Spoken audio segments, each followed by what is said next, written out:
Make sure you stay tuned in. We'll talk about 2 common mistakes people make that can cost you thousands of dollars.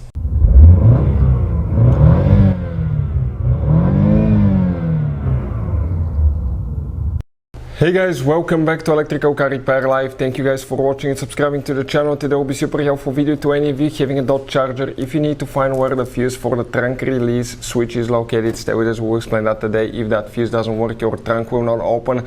We have a special video that will explain how to open a trunk on a Dodge if the trunk is stuck closed, and also how to fix a trunk that doesn't open, guys. All that we'll have it on our channels. Check it out.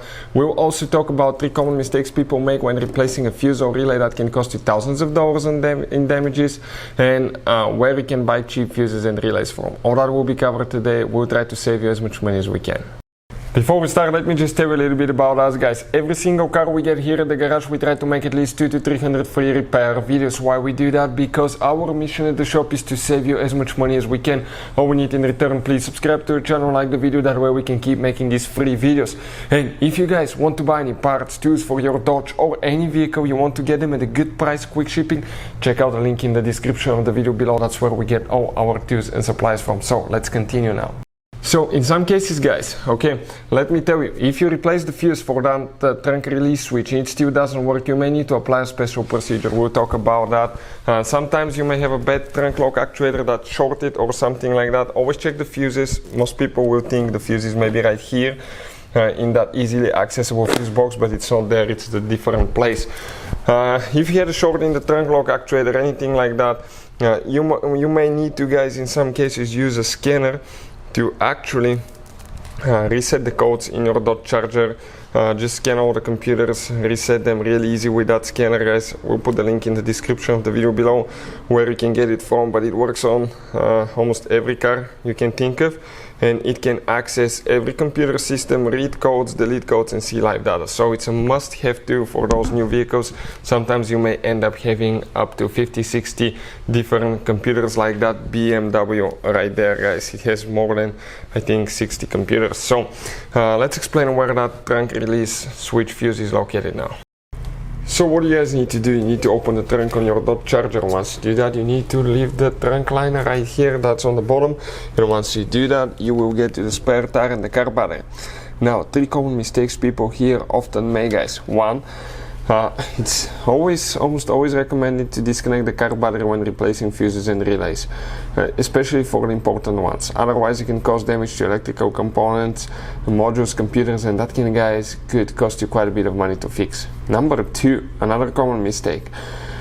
Most people do not know that, but it's very important to know which battery terminal to disconnect and reconnect first. Otherwise, if you do it the wrong way, you can burn electronics, modules. How we guys know about that? We actually made that mistake and we burned the airbag module computer on Mercedes C-Class, and that repair itself, that new computer, cost us $2,000. So there is a special video that explains which battery terminal to disconnect first. Check it out, it will teach you all about that. Very important thing.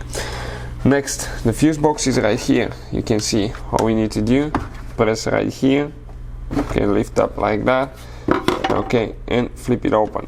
That's where the fuses and relays are, and that's where the third mistake comes as well, guys.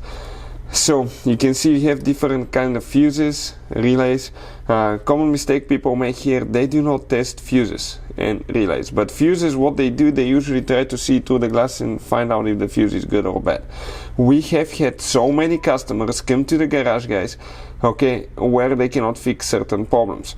They bought parts, they replaced multiple parts, they wasted their time, they said the fuse was fine, and when we checked actually and we tested the fuse, it was blown. So by not testing the fuse, sometimes you may think you install a good fuse in the car, it's actually a bad fuse, and that way you will waste your money and time, guys. So always test fuses, relays. We'll put a link to a special video that will teach you how to test fuses, relays, and where to buy cheap fuses and relays from as well. So the fuse that we need to check, if we come on the very first row right here, start on the very left side, next to the positive cable. Even if you have a missing fuse, you still count it. We go to 1, 2, 3, 4, 5, 6. This 6th fuse, guys, but it's known as fuse F7. I don't know how Dodge number them, but actually it's F7 for the 6th fuse. You don't have fuse number 1. They start from fuse number 2 for some reason. So you can see, okay, fuse is out. You get a new one, you push it back in, make sure everything's good. Always test fuses as we talked about that. Install the cover and you're practically ready to go. If you want to see how to replace trunk lock actuator, we'll have the video on the channel. Thank you for watching and see you guys next time.